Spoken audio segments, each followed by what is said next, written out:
Is a cooling fan the same as a radiator fan? Well, we're going to try to answer that question for you today. Welcome to Mercie J Auto Care, where compassion and craftsmanship come together.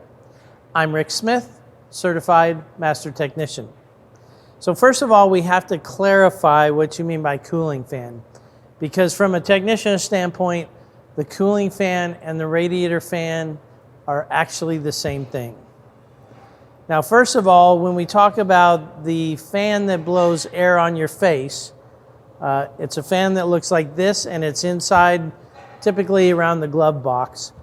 That is what cools your face. We call that a blower fan, okay?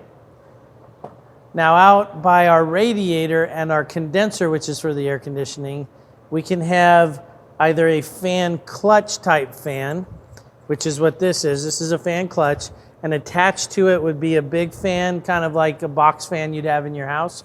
These would typically be on trucks. Now on a car, we could have one or two electric fans. And one of these might be called a condenser fan and one might be called the radiator fan. But honestly, they both still pull air through the radiator and the condenser, so it really doesn't matter what you call them. They are basically pulling air through the same part. And sometimes the car will run one at a time or both at a time. And then some cars only have one of these, not two fans like this one. So is a cooling fan the same as a radiator fan? By a mechanic's definition, yes. But if we refer to cooling as the air conditioning, no, then that would be a blower fan which blows on your face.